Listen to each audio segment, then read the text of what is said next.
Leoncio Sanchez was the kind of man people admired from afar, but never dared to approach too closely. At 45, the self-made millionaire strode through life with precision and confidence, his every move calculated like a game of chess. His townhouse, nestled in the heart of the capital, mirrored his personality, immaculate, orderly, and eerily devoid of warmth. Yet, despite his apparent success, Leoncio carried a weight he refused to acknowledge: loneliness. His life was a relentless march of business trips, boardroom negotiations, and television appearances where he shared secrets to success that others envied but could never replicate. Fame followed him, yet real connections eluded him. For Leoncio, family and personal attachments were messy and unnecessary distractions, obstacles to the meticulously structured life he had built. But the well-oiled machinery of his existence hit a snag the day his loyal housemaid of 8 years, Teresa, handed in her resignation. "I'm sorry, Señor Sanchez," she said, her voice tinged with both regret and excitement. "My daughter-in-law is expecting, and the family is moving to the seaside. I want to be with them, to spoil my grandchildren." Leoncio's brow furrowed, his frustration barely concealed. "Family always complicates things," he muttered under his breath. After a brief pause, he added, "You've done a fine job, Teresa. Best of luck to you." He wasted no time dwelling on her departure.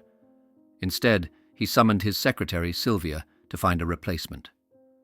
"Someone reliable," he instructed. "Unmarried, no children, plain and unremarkable. I don't want someone who'll bring distractions into my home." Sylvia nodded, already accustomed to her boss's clinical detachment. By the next day, she delivered exactly what Leoncio had requested. When Blanca walked through the door, Leoncio scrutinized her appearance.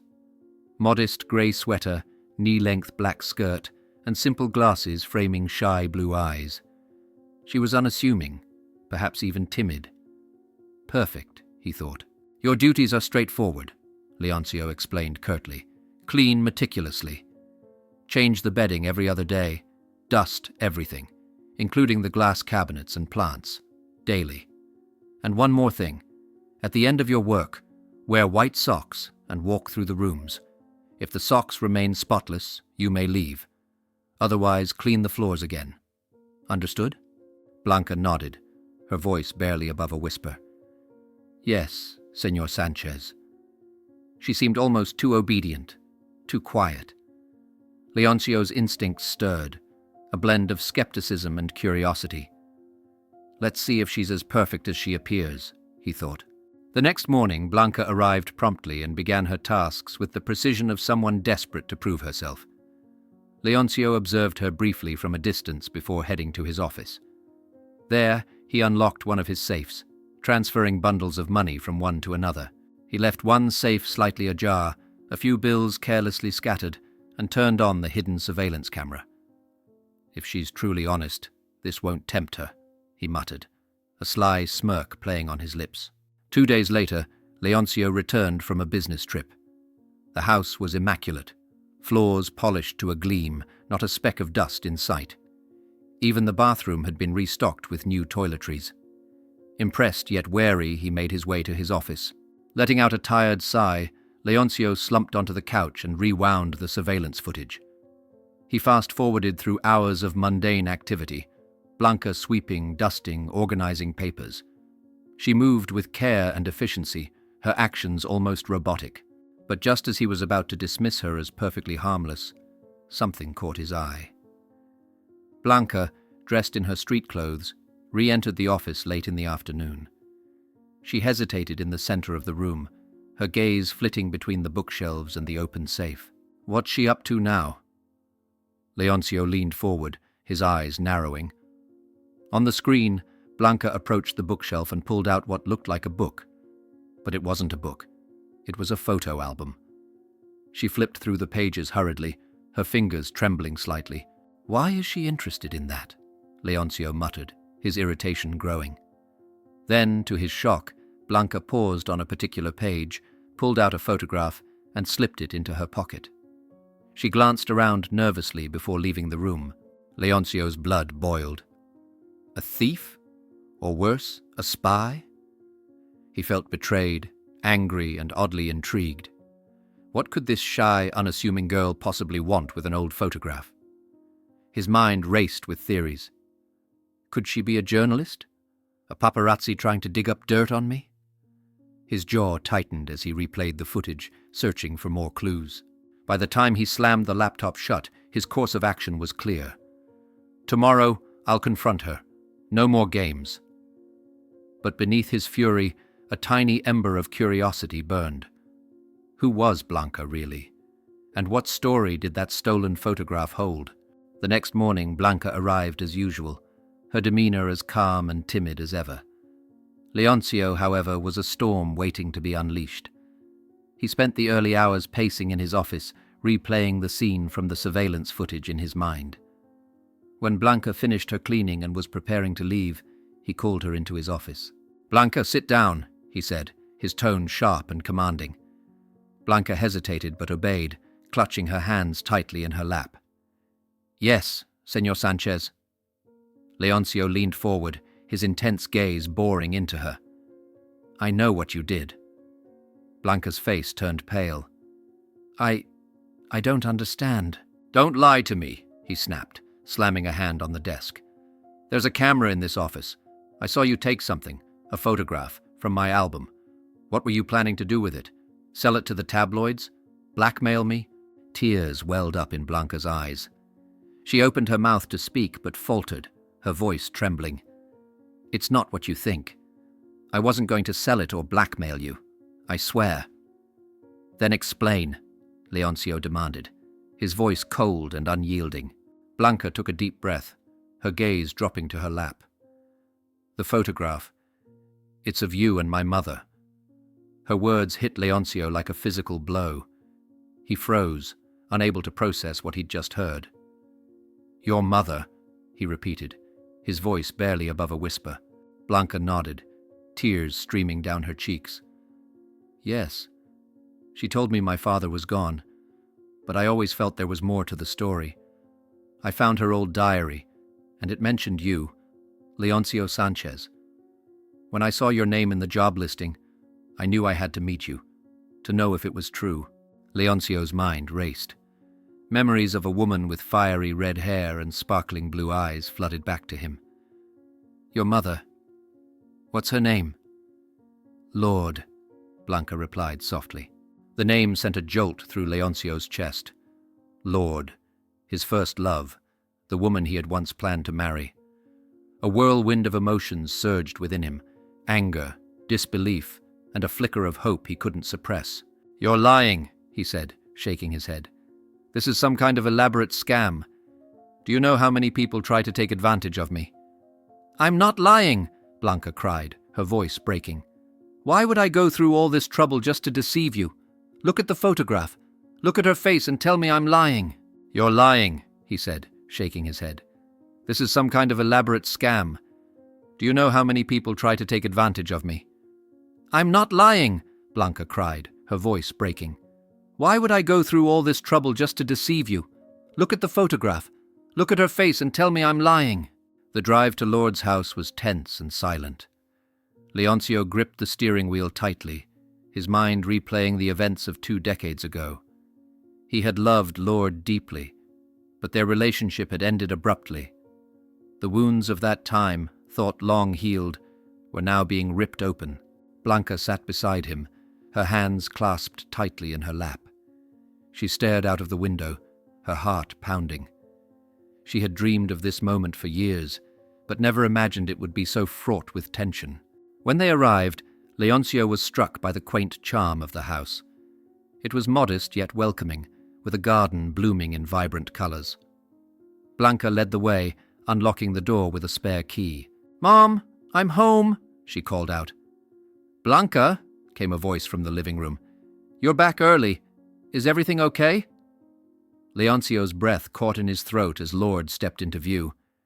Time had added a few lines to her face and a touch of grey to her hair, but her blue eyes were as piercing as ever. She froze when she saw him, her expression shifting from surprise to disbelief. "Leoncio," she whispered, her voice barely audible. "Hello, Lorde," he said, his voice a mix of softness and tension. "What? What are you doing here?" she asked, her tone defensive. Blanca stepped between them, her voice trembling. "Mom, I brought him here because he deserves to know the truth. He's my father." Lorde's face paled. She staggered back, clutching the edge of the couch for support. "Blanca, you shouldn't have—" "She has every right to know," Leoncio interjected, his voice firm. "And so do I. Why didn't you tell me?" Lorde's eyes filled with tears as she looked at him. "I tried," she said softly. "But you blocked my calls, Leoncio. You vanished without a word." "That's not true," Leoncio said, his brow furrowing. "I never blocked your calls. I waited for you. I wrote to you. And you—" He stopped, his voice breaking. Blanca watched the exchange in silence, her heart aching for both of them. Lorde took a shaky breath. "I never received any letters. And when I tried to call you, I was told my number had been blocked. I thought you didn't want me anymore." Leoncio's fists clenched at his sides. "That's impossible. I would never do that.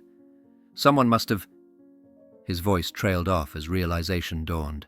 "Federica," Lorde said bitterly, her eyes narrowing. "She hated you. She must have intercepted the letters and blocked the calls. I should have known." Leoncio felt a wave of anger and regret wash over him. "All these years," he said, his voice trembling. "We lost all this time because of a misunderstanding." Lorde nodded, tears streaming down her face. "I'm so sorry, Leoncio. I didn't know how to reach you. And when Blanca was born, I didn't want to burden you with a child you didn't know about." "You could never be a burden," Leoncio said, his voice filled with emotion.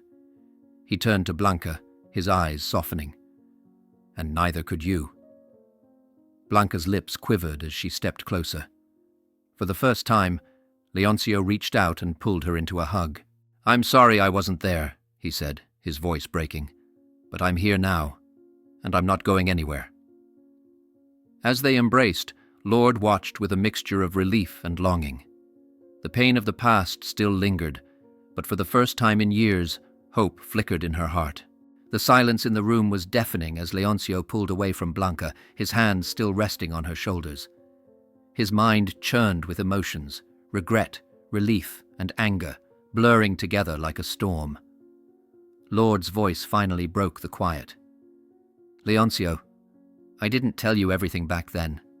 I thought it was for the best." He turned toward her, his expression conflicted. "For the best?"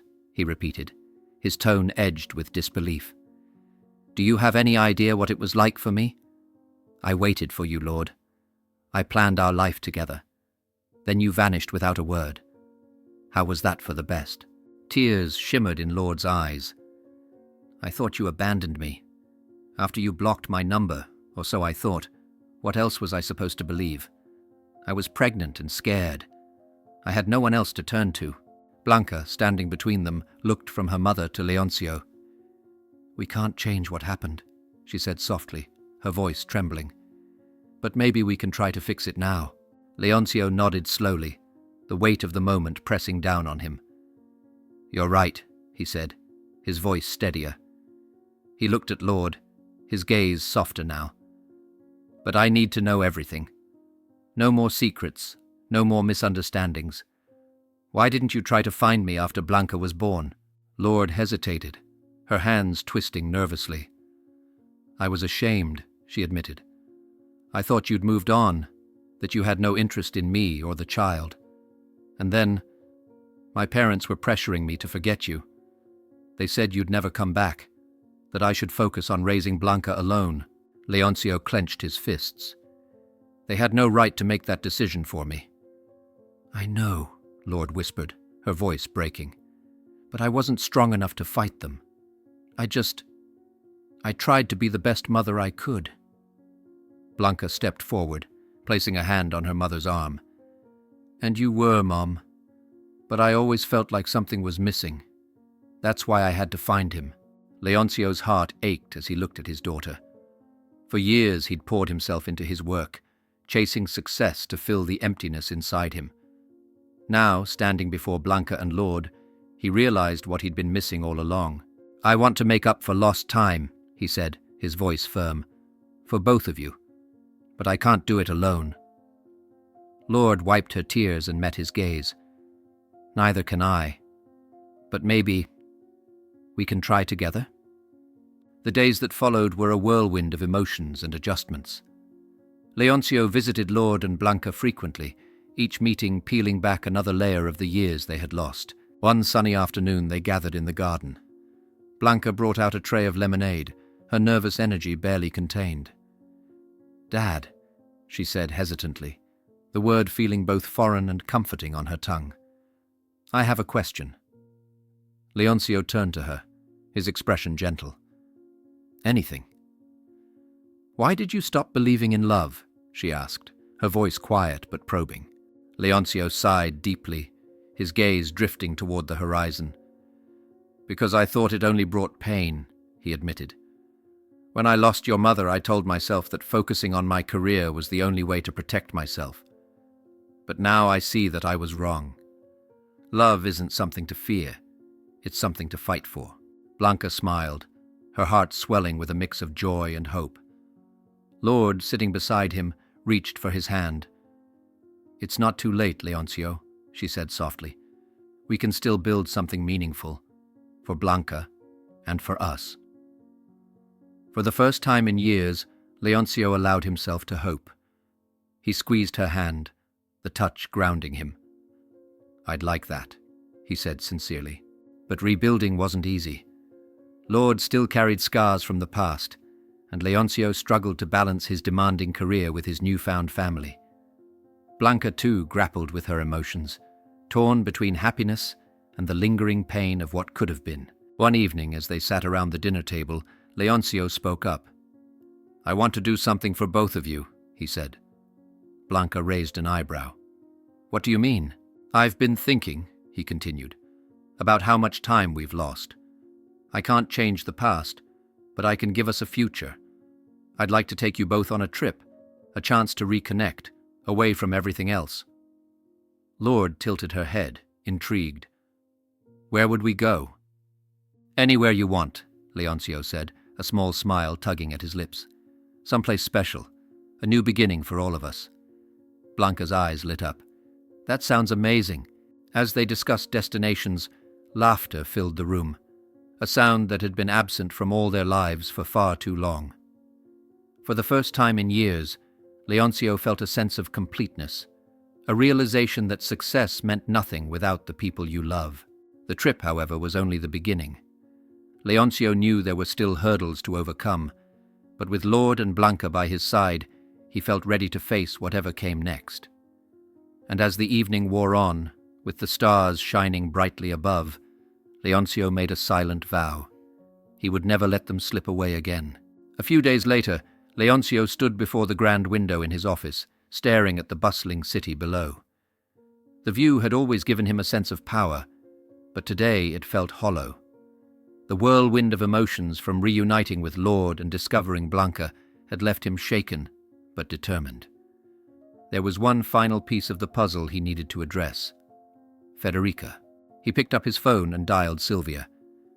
"I need you to find someone," he said curtly. "Of course, Señor Sanchez. Who?"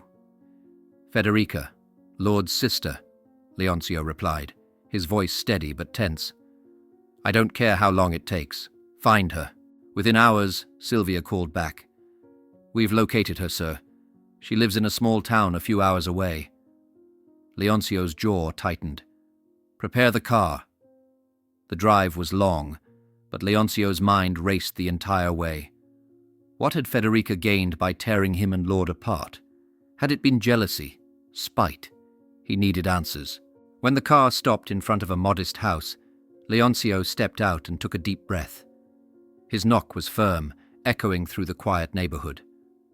The door creaked open, revealing a woman who looked older than her years. Her auburn hair, now streaked with grey, fell in disarray over her shoulders. When her eyes met Leoncio's, they widened in shock. "Leoncio?" she whispered, as if seeing a ghost. "You know why I'm here," he said coldly, stepping inside uninvited. Federica backed away, her expression shifting from surprise to defiance. "I have nothing to say to you." "Oh, but you do," Leoncio said, his voice sharp. "You destroyed everything I had with Lorde. You lied, manipulated her, and stole years from all of us. Why?" Federica's lips trembled, but she quickly masked her vulnerability. "You don't understand. Lorde was too good for you. She deserved someone better, someone who wouldn't leave her for some job overseas." Leoncio's eyes burned with fury. "I didn't leave her. I waited for her. I called, I wrote, and you made sure none of it reached her." Federica's face crumbled. "You think I wanted to hurt her? I was protecting her. You would have ruined her life with your ambition. She needed someone who would stay." Leoncio stepped closer, his voice low and cutting. "And what about Blanca? Did you think about her? Did you think about the father she'd never know, the hole you'd leave in her life?" Tears streamed down Federica's face. I thought I was doing the right thing." "You weren't," Leoncio said firmly. "You let your jealousy and pride rob us all, and now you'll have to live with that." Federica collapsed onto a nearby chair, her hands covering her face. "I'm sorry," she sobbed. "I was young and stupid. I didn't know the damage I'd cause." Leoncio's anger softened slightly. He could see her regret, but it wasn't enough to erase the pain. "It's too late to undo the past," he said, "but you owe Lorde and Blanca the truth. Tell them what you did. They deserve to hear it from you." Federica nodded, her shoulders shaking with remorse. "I will. I promise." A week later, Federica sat nervously in Lorde's living room, her hands twisting in her lap. Lorde and Blanca sat across from her, their expressions wary. Leoncio stood by the window, his arms crossed, watching the scene unfold. Federica took a deep breath and began. "I need to tell you both something. Something I should have told you years ago." Lorde frowned. "What is it, Federica?" I was the one who blocked Leoncio's calls and hid his letters," she confessed, her voice breaking. "I thought I was protecting you, but I see now that I was wrong. I'm so sorry." Blanca gasped, her eyes filling with tears. "You kept my father from us? How could you?" Lorde's face turned pale as the weight of her sister's betrayal sank in. "You did this to me? To us?" Federica sobbed, her head bowed in shame. "I was jealous. I thought I was doing the right thing. But I see now how much I hurt you." The room fell silent. Lorde looked at Leoncio, her eyes glistening with tears. "All this time I thought you abandoned me." Leoncio moved to her side, his voice soft but resolute. "I never stopped loving you, Lorde. I would have moved heaven and earth to be with you, but I didn't know what was happening." Blanca wiped her tears, her voice trembling. "We can't change the past, but we can move forward. We have to." Lorde nodded, her gaze shifting to Federica. "I don't know if I can forgive you, but I hope one day I will. For now, I need time." Federica nodded, tears streaming down her face. "I understand, and I'll do whatever it takes to make things right." As the evening wore on, the tension began to ease. For the first time in decades, the pieces of their fractured family were slowly being put back together. Leoncio reached for Blanca's hand. "No more secrets, no more misunderstandings. From now on, we face everything together." Blanca smiled, her heart swelling with hope. Together. And for the first time in years, the future felt bright. What did you think about this emotional journey? If you were in Leoncio's place, how would you handle such revelations? Or if you were Blanca, would you have sought the truth no matter the cost? We'd love to hear your thoughts. Share your perspective in the comments below. If this story touched your heart, give it a like, share it with someone who loves powerful tales, and don't forget to subscribe to our channel for more inspiring stories. Thank you for watching, and may your own journey be filled with love, resilience, and unforgettable moments. Stay safe and have a wonderful day.